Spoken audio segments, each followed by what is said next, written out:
अच्छा बुखारी साहब, जिस तरह की आप गल कर रहे हैं शुगर मिलों की, जातियों की, अच्छा पेमेंट के उत्ते ना मैं थोड़ी तफसील गल करना चाहवागा जी अदायगियां ने। गो कि हुकूमत का एक कहना है, मेरे को इस टाइम जोड़ा है, मेरे एक लैटर भी मेरे को मौजूद है, उस लैटर के मुताबिक जोड़ा है कि अज तक जी है वो 96% या 95% अदायगियां हो गई ने, लेकिन बेतहाशा ऐसी शुगर मिलें हैं जिहदे बारे ये शिकायत मौजूद है कि किसानों दी कई वरियां तो पेमेंटां रुकियां हुई ने। बाकी जिसे कें कमिशन की गल है या कें कमिशन ऑफिस की गल है, ठीक है कि हुकूमत जी है वो कमज़ोर होंगी है, शुगर मिलों के मामले ज़ाहिर गल है कि अपने बंदे बैठे होंगे ने, अपोजिशन दी शुगर मिलों ने तो एडे तगड़े बंदे ने कि बंदा की ना लवे प्रोग्राम के उन्हों का। अच्छा एक चीज़ होर भी है कि ये जी पेमेंटां की ताखीर है, हुकूमत वादा तो कर लेंदी दवावांगे, लेकिन शुगर मिलना एडियां ताकतवर क्यों हो जांदियां ने कि किसान जी है वो रकम दब के बह जान, फिर किसान एडा क्यों थले लगा हुआ है कि अगर मिल ने वो पेमेंट जी है रोकी हुई है, वो मुड़ घट के फिर जाके उत्थे अपना कमा दे रहा है। बिल्कुल थोड़ा बड़ा वैलिड पॉइंट है, दुरुस्त पॉइंट है। गुजारिश है रिजवान साहब कि जिहड़ी तुसीं गल कीती है ना कि हुकूमत कमज़ोर नहीं हुंदी, हुकूमत जिहड़ी है वो मछली बन जाती है, वो जान बुझ के जिहड़ा है उस मिर्च मसाला ला के वो गन्ने के काश्तकार नूं इन्हां भेड़ियां दे सामने सुट दिंदी है और वो जिस तरह नोचते ने, वरना ये जुरत नहीं। तुसीं हुण मैनूं याद कराता, मैं तुहानूं ये दसदा कि 2021 तुसीं रिकॉर्ड चक लो, केन कमिश्नर साहब नूं आखन कि तुहानूं रिकॉर्ड दे देन, उस तो लैके 22 तक जड़ा ना 20, 21 ते 22 इन्हां 3 वरियां ना तो किसी की कटौती हुई ना किसी की पेमेंट रुकी। इस पूरे मतलब तुसीं हैरान होवोगे इस वास्ते कि उस वक्त की हुकूमत ने यह फैसला किया सी कि किसानों नाल ज्यादती नहीं होवन देवांगे। तुसीं ये वेखो कि पिछले साल की मैं गल दसां ते 40 अरब रुपया जड़ा वो दबा के बह गए। असी जरा वो कोशिश बड़ी की, लेकिन इस सीजन के शुरू तक जरा किसान नूं पेमेंट होंदी रही और उस वक्त की हुकूमत ने एक कानून पास किया, शुगर केन एक्ट, और उस एक्ट सी कि अगर पेमेंट लेट करेगी शुगर मिल तो 11% जरा वो मिल पे करेगी। ये इतने हरीस ने, कुरान ने क्या ना कि अलहाकुम मुत्तकासुर हत्ता ज़ुरतुमुल मुकाबिर, इन्हों माल की जी कसरत है वो लै डुबी इन्हों, हत्ता के एक कब्र जा पहुंचे। ये एक कब्र की मिट्टी इन्हों पेट भर सकती है रिजवान साहब, वरना ये की करते हैं कि ये पैसे बैंक च रखते हैं, उतों जनाब प्रॉफिट लेंदे ने, किसान चीखता रहता है। हुण तुसीं देखो कि ईद आ रही है, तुसी ये फरमाया कि उन्होंने जड़ा डॉक्यूमेंट है उसके मुताबिक 96% पेमेंट हो चुकी है। मैं हुण जनाब नूं दसदा, एक तारिक कारपोरेशन शुगर मिल जनावाले उत्थे मैंबर ने शुगर परचेजिंग कमेटी दे राणा इनामुल्ला, मैं कोट करदा पिया, उन्हां दी और रो रहे ने और फरियाद कर रहे हैं कि इन कमिश्नर साहब नूं भी और सोशल मीडिया पे भी कि उस मिल ने 2 फरवरी के बाद उन्हें कोई पेमेंट नहीं की या डेट अगे पिछे हो सकती है। उन्हें कहा जी कि साडे कोल पेमेंट कोई नहीं, चीनी लैनी तो चीनी लो,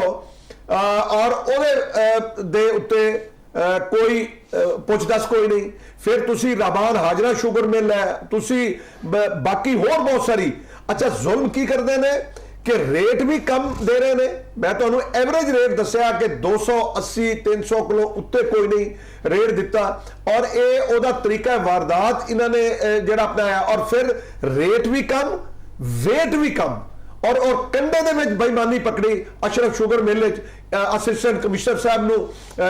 जिहड़े मैंबर सी आमर गनी साहब, उन्होंने और लियाकत साहब और बूटे ने उन्होंने दसिया,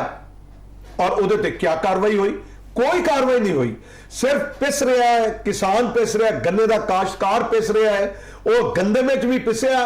की कर लिया हुकूमत ने? हुकूमत ने क्या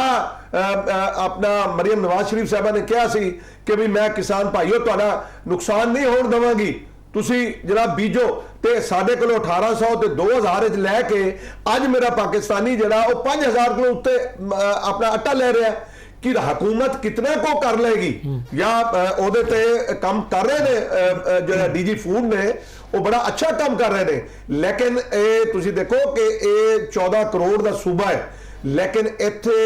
गरीब दी कोई सुनवाई कोई नहीं मैं कहना जिम्मेदारी नाल कहना मैं कहना कि भी सानू अपना तुहाडे जिहड़े करमानी साहब ने क्यों नहीं बुलाते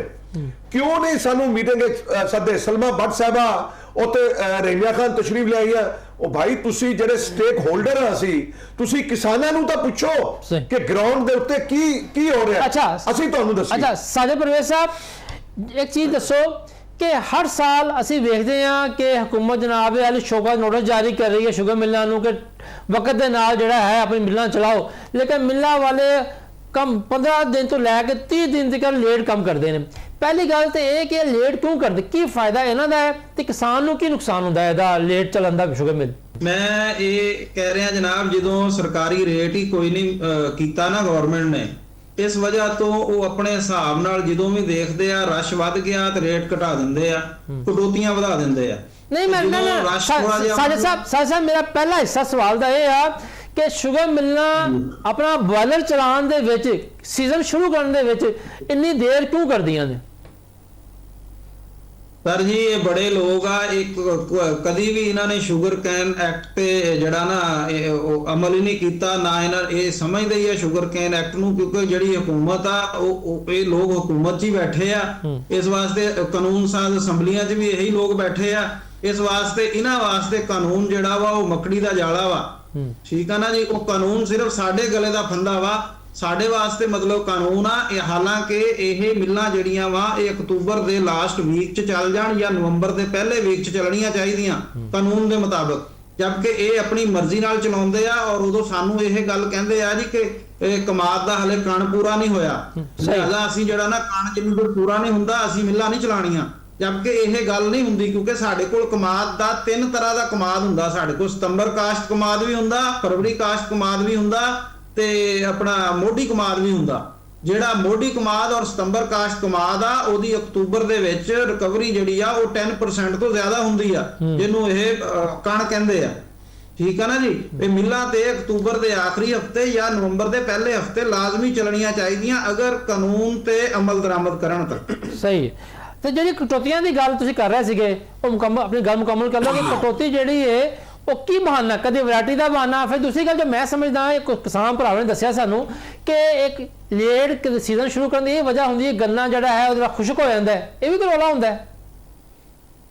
ਉਹ ਸਰ ਜੀ ਇਹ ਸਿਰਫ ਕੱਚੀ ਪੋਰੀ ਦਾ ਚੱਕਰ ਚਲਾਉਂਦੇ ਆ ਸਾਡੇ ਨਾਲ ਕਿ ਜੀ ਉਤਲੇ ਪਾਸੇ ਜਿਹੜਾ ਆਗ ਹੁੰਦਾ ਨਾ ਉਹਦੇ ਨਾਲ ਕੱਚੀ ਪੋਰੀ ਹੁੰਦੀ ਆ ਉਹ ਜੀ ਤੁਸੀਂ ਕੱਚੀ ਪੋਰੀ ਕਟਵਾ ਕੇ ਭੇਜਦੇ ਆ ਕੱਚੀ ਪੋਰੀ ਦੇ ਵਿੱਚੋਂ ਜਿਹੜਾ ਨਾ ਉਹ ਜਿਹੜਾ ਹੈਗੀ ਮਠਾਸ ਆ ਉਹ ਨਹੀਂ ਨਿਕਲਦੀ ਇਹ ਸਾਨੂੰ ਇੱਕ ਇਹ ਚੱਕਰ ਦਿੰਦੇ ਆ ਦੂਸਰਾ ਮਾੜੀ ਜੀ ਖੋਰੀ ਨਾਲ ਲੱਗੀ ਹੋਈ ਹੋਵੇ ਤਾਂ ਉਹ ਖੋਰੀ ਦਾ ਚੱਕਰ ਦਿੰਦੇ ਆ ਤੇ ਜਦੋਂ ਇਹਨਾਂ ਨੂੰ ਗੰਨੇ ਦੀ ਜ਼ਰੂਰਤ ਹੋਵੇ ਉਦੋਂ ਖੋਰੀ ਤੇ ਆਗਾਂ ਸਮੇਤ ਵੀ ਸਾਡਾ ਗੰਨਾ ਲੈ ਲੈਂਦੇ ਆ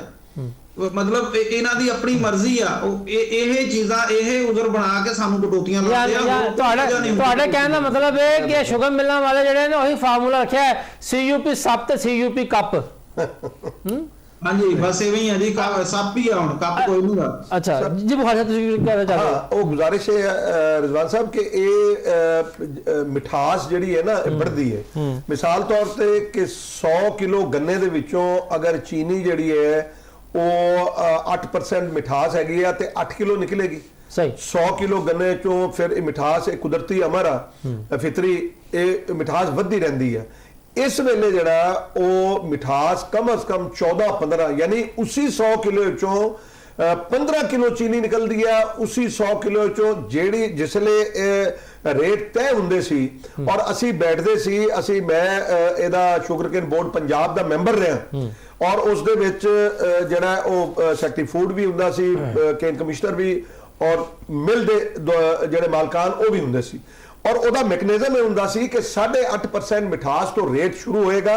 ਔਰ ਉਹਦੇ ਬਾਅਦ ਜਿਵੇਂ ਜਿਵੇਂ ਮਿਠਾਸ ਵਧੇਗੀ ਸ਼ੂਗਰਕੇਨ ਪਾਲਿਸੀ ਕਹਿੰਦੀ ਆ ਮੈਂ ਤੁਹਾਡੇ ਪ੍ਰੋਗਰਾਮ ਦੇ ਤਵਸਤ ਤੋਂ ਵਜ਼ੀਰ ਆਲਾ ਪੰਜਾਬ मोहतरमा मरियम नवाज शरीफ साहबा नूं ये अपील करदा ये मुतालबा करदा कि मोहतरमा ये साडे ते एहसान कर दो कि किसान बड़ा खुश होएगा इस गल दे उत्ते कि 76 सालां च ਇਹ ਜਿਹੜਾ ਪੁਆਇੰਟ ਮੈਂ ਤੁਹਾਨੂੰ ਦੱਸ ਰਿਹਾ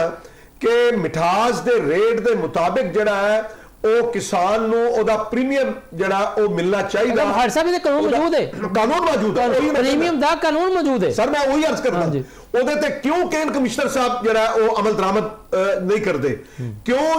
ਜਿਹੜਾ ਉਹ ਹਕੂਮਤ ਪੰਜਾਬ ਜਿਹੜਾ ਉਹ ਖਾਮੋਸ਼ ਤਮਾਸ਼ਾਈ ਬਣੀ ਰਹਿੰਦੀ ਹੈ? ਔਰ ਉਹਦਾ ਜਿੰਨਾ ਫਾਇਦਾ ਹੈ, ਤੁਸੀਂ ਦੇਖੋ ਕਿ ਉਸੇ ਸਾਨੂੰ 100 ਕਿਲੋ ਗੰਨੇ ਦੀ ਪੇਮੈਂਟ ਉਹੀ ਮਿਲਦੀ ਹੈ, ਉਹ ਚੀਨੀ ਆਪਣੀ ਜਿਹੜੀ ਆ ਉਹਦੇ ਤੇ ਇਜ਼ਾਫਾ ਕਰਦੇ ਆ। ਫਿਰ ਇਹ ਆ ਕਿ ਉਹ ਜਦੋਂ ਚਾਹਣ ਆਪਣਾ ਚੀਨੀ ਜਿਹੜੀ ਆ ਉਹ ਐਕਸਪੋਰਟ ਕਰ ਦਿੰਦੇ ਆ, ਜਦੋਂ ਚਾਹਣ ਉਹ ਜਨਾਬ ਫਿਰ ਇੰਪੋਰਟ ਵੀ ਕਰਦੇ ਆ। ਇਹ ਹਕੂਮਤ ਜਿਹੜੀ ਹੈ। ਬੁਖਾਰੀ ਸਾਹਿਬ ਮੈਂ ਇੱਥੇ ਇੱਕ ਗੱਲ ਐਡ ਕਰਨਾ ਚਾਹੁੰਦਾ ਜੀ। ਜੀ ਜੀ ਜੀ ਜੀ ਬੁਖਾਰੀ ਸਾਹਿਬ ਚੀਨੀ ਦੀ ਗੱਲ ਕਰਦੇ ਆ ਜੀ। ਇਹ ਜਿਹੜਾ ਸਾਨੂੰ ਪੈਸਾ ਦਿੰਦੇ ਆ ਨਾ ਜੀ, ਜਿਹੜੀ ਮੱਢ ਵੇਚਦੇ ਆ ਨਾ ਅੱਜ ਕੱਲ, ਇਹ ਜਿਹੜੀ ਸਾਰੇ ਜਾਨਵਰਾਂ ਨੂੰ ਪੈਣ ਦਈ ਆ, ਜਿਹੜੀ ਕਿ ਕੋਈ ਉਹਦੀ ਰੋਕਥਾਮ ਨਹੀਂ, ਨਾ ਸਾਡੀ ਹਕੂਮਤੀ ਸਤ੍ਹਾ ਤੇ ਕੋਈ ਰੋਕਥਾਮ ਆ। ਉਹ ਦੁੱਧ ਵਾਲੇ ਜਾਨਵਰਾਂ ਨੂੰ ਪੈਣ ਦਈ ਆ, ਉਹਦਾ ਜਿਹੜਾ ਵੀ ਮਤਲਬ ਜੋ ਜ਼ਹਿਰ ਆ ਉਹ ਸਾਡੇ ਤੱਕ ਪਹੁੰਚ ਰਿਹਾ ਤੇ ਉਹ ਬੇਤਹਾਸ਼ਾ ਜਿਹੜੀ ਨਾ ਉਹ ਮਾਲ ਡੰਗਰ ਵਾਸਤੇ ਵਿਕਣ ਦਈ ਆ। ਉਸ ਤੋਂ ਬਾਅਦ ਇਹਨਾਂ ਦੀ ਬਗਾਸ ਜਿਹੜੀ ਆ ਆਪਣਾ ਉਹ ਇਹਨਾਂ ਦੀ ਵਿਕਣ ਦਈ ਆ, ਉਹ ਇਹਨਾਂ ਦੇ ਪਾਵਰ ਪਲਾਂਟ ਚੱਲਣ ਦਾ ਆ। ਇਹਨਾਂ ਨੂੰ ਚੀਨੀ ਤਾਂ ਫ੍ਰੀ ਪੈਣ ਦਈ ਆ, ਸਾਨੂੰ ਤੇ ਪੈਸੇ ਜਿਹੜੇ ਦਿੰਦੇ ਆ ਉਹ ਮੱਢ ਦੇ ਤੇ ਬਗਾਸ ਦੇ ਦਿੰਦੇ ਆ। ਤੇ ਸਲਮਾ ਭੱਟ ਸਾਹਿਬਾ ਜਿਹੜੀਆਂ ਨੇ ਉਹ ਕਿਸਾਨ ਭਰਾਵਾਂ ਨੂੰ ਇਹ ਤੇ ਸੁਣਾ ਦਿੰਦੀਆਂ ਨੇ ਕਿ ਤੁਸੀਂ ਕਣਕ ਦੀ ਕੀਮਤ ਮੰਗਦੇ ਹੋ, ਸਾਨੂੰ ਇਹ ਤੂੜੀ ਵੇਚ ਦਿਓ। ਸਲਮਾ ਭੱਟ ਸਾਹਿਬਾ ਨੂੰ ਚਾਹੀਦਾ ਹੈ ਨਾ ਕਿ ਸਲਮਾ ਭੱਟ ਸਾਹਿਬਾ ਦਾ ਜੇ ਕੋਈ ਵਡੇਰਾ ਕੋਈ ਜ਼ਿਮੀਂਦਾਰਾ ਕਰਦਾ ਹੋਵੇ ਜਾਂ ਹੁਣ ਕੋਈ ਉਹ ਜ਼ਿਮੀਂਦਾਰਾ ਕਰਦਾ ਹੋਵੇ ਤੇ ਉਹਨੂੰ ਲੱਗ ਪਤਾ ਜਾਵੇ ਵੀ ਜ਼ਿਮੀਂਦਾਰਾ ਕਿੱਦਾਂ ਕਰੀਦਾ। ਸਹੀ। ਤੇ ਜ਼ਿਮੀਂਦਾਰ ਕਿਵੇਂ ਸੱਪਾਂ ਦੀਆਂ ਸਿਰੀਆਂ ਫੇਂਕ ਕੇ ਤੇ ਰਾਤਾਂ ਨੂੰ ਪਾਣੀ ਲਾ ਕੇ ਇਹਨਾਂ ਫਸਲਾਂ ਨੂੰ ਪਾਲਦਾ। ਸਾਨੂੰ ਪਤਾ ਅਸੀਂ ਕਿੱਦਾਂ ਕਣਕ ਪਿਛਲੇ ਸਾਲ ਜਿਹੜੀ ਆ ਕਣਕ ਦੇ ਵਿੱਚ ਅਸੀਂ ਕਿੱਦਾਂ ਸਰਵਾਈਵ ਕੀਤਾ 1800 ਰੁਪਏ ਮਣ ਵੇਚ ਕੇ। ਠੀਕ ਹੈ ਨਾ ਜੀ। ਚਾਵਲ ਦੀ ਫਸਲ ਵੀ ਸਾਡੀ ਕੋਈ ਏਡੀ ਖਾਤਰਖਾਹ ਨਹੀਂ ਹੋ ਸਕੀ। ਕਪਾਹ ਦੀ ਫਸਲ ਅਗਰ ਸਾਡੀ ਕੁਝ ਹੁੰਦੀ ਆ ਤੇ ਉਹਦਾ ਰੇਟ ਕੋਈ ਨਹੀਂ ਹੁੰਦਾ। ਪਹਿਲੀ ਤਾਂ ਗੱਲ ਆ ਹੁੰਦੀ ਨਹੀਂ, ਅਸੀਂ ਮਜਬੂਰਨ ਫਸੇ ਹੋਏ ਗੰਨੇ ਦੀ ਫਸਲ 'ਚ। ਲੇਕਿਨ ਮੈਂ ਵੀ ਕਿਸਾਨਾਂ ਨੂੰ ਬੁਖਾਰੀ ਸਾਹਿਬ ਦੀ ਤਰ੍ਹਾਂ ਇਹ ਕਹੂੰਗਾ ਕਿ ਜਿੰਨੀ ਜਲਦੀ ਹੋ ਸਕਦਾ ਅਸੀਂ ਇਹਦਾ ਕੋਈ ਜਿਹੜਾ ਨਾ ਬਦਲ ਲੈ ਕੇ ਆਈਏ, ਗੰਨੇ ਨੂੰ ਘੱਟ ਕਰੀਏ, ਦੂਸਰੀਆਂ ਫਸਲਾਂ ਲਾਈਏ। ਬਦਲ ਕੀ ਹੈ ਸਾਜੇ ਸਾਹਿਬ? ਉਹ ਕਹਿੰਦੇ ਨਾ ਜਿਹੜਾ ਬੋਲੇ ਹੀ ਬੂਹਾ ਖੋਲੇ। ਤੁਸੀਂ ਤਜਵੀਜ਼ ਦੇ ਰਹੇ, ਦੱਸੋ ਬਦਲ ਕੀ ਹੈ? ਕੀ ਲਾਵੇ ਕਮਾਦ ਹੀ ਲਾਣੇ ਕੀ ਲਾਵੇ? ਮੇਰੀ ਗੱਲ ਸੁਣੋ, ਅਸੀਂ ਮੱਕੀ ਲਾ ਕੇ ਦੇਖੀ ਆ, ਮੱਕੀ ਦਾ ਵੀ ਰੇਟ ਕੋਈ ਨਹੀਂ ਹੁੰਦਾ। ਅਸੀਂ ਝੋਨਾ ਲਾ ਕੇ ਦੇਖਿਆ, ਉਹਦਾ ਵੀ ਰੇਟ ਕੋਈ ਨਹੀਂ ਹੁੰਦਾ। ਅਖੀਰ ਧੱਕੇ ਧੁੱਕੇ ਖਾ ਕੇ ਇਹਨੂੰ ਥੋੜੀ ਜਿਹੀ ਅਸੀਂ ਪੱਕੀ ਫਸਲ ਸਮਝਦੇ ਆ ਵੀ ਗੰਨਾ ਇੱਕ ਪੱਕੀ ਫਸਲ ਆ, ਚਲੋ ਕਿਸਾਨ ਨੂੰ ਕੁਝ ਮਿਲ ਜਾਊਗਾ। ਲੇਕਿਨ ਸ਼ੂਗਰ ਮਾਫੀਆ ਜਿਹੜਾ ਵਾ ਸਾਨੂੰ ਇਹਦੇ ਵਿੱਚ ਵੀ ਕੋਈ ਸ਼ੈ ਦੇਣ ਲਈ ਤਿਆਰ ਨਹੀਂ ਹੈਗਾ। ਸਹੀ ਹੈ। ਅੱਛਾ, ਇੱਥੇ ਲਾਂਗੇ ਛੋਟੀ ਬ੍ਰੇਕ ਤੇ ਬ੍ਰੇਕ ਤੋਂ ਬਾਅਦ ਵਾਪਸ ਆਵਾਂਗੇ ਤੇ ਗੱਲ ਕਰਾਂਗੇ। ਸਾਰਾ ਸ਼ੂਗਰ ਮਾਫੀਆ, ਮੇਰੀ ਇੱਕ ਗੱਲ ਐਡ ਕਰ ਰਹੀ, ਸਾਰਾ ਸ਼ੂਗਰ ਮਾਫੀਆ ਹਕੂਮਤੀ ਸਰਪ੍ਰਸਤੀ 'ਚ ਸਾਰਾ ਕੰਮ ਕਰਨ ਦਿਆ। ਸਹੀ ਕਹਿ ਰਹੇ, ਬਿਲਕੁਲ। ਇਹ ਤਾਂ ਗੱਲ ਕਹਿ ਰਹੇ ਕਿ ਪਾਕਿਸਤਾਨ ਜਿਹੜੀਆਂ ਕੋਈ 80-90 ਸ਼ੂਗਰ ਮਿਲਣਾ ਹੈ ਨੇ, ਉਹਨਾਂ ਨੂੰ ਇੱਕ ਅੱਧਾ ਸ਼ਾਇਦ ਬੰਦਾ ਜਿਹੜਾ ਹੈ ਸਿਆਸਤਦਾਨ ਨਾ ਹੋਵੇ, ਬਾਕੀ ਸਾਰੇ ਜਿਹੜੇ ਨੇ ਉਹ ਜਾਂ ਆਪੋਜੀਸ਼ਨ ਦੇ ਨੇ ਜਾਂ ਹਕੂਮਤ ਦੇ ਨੇ।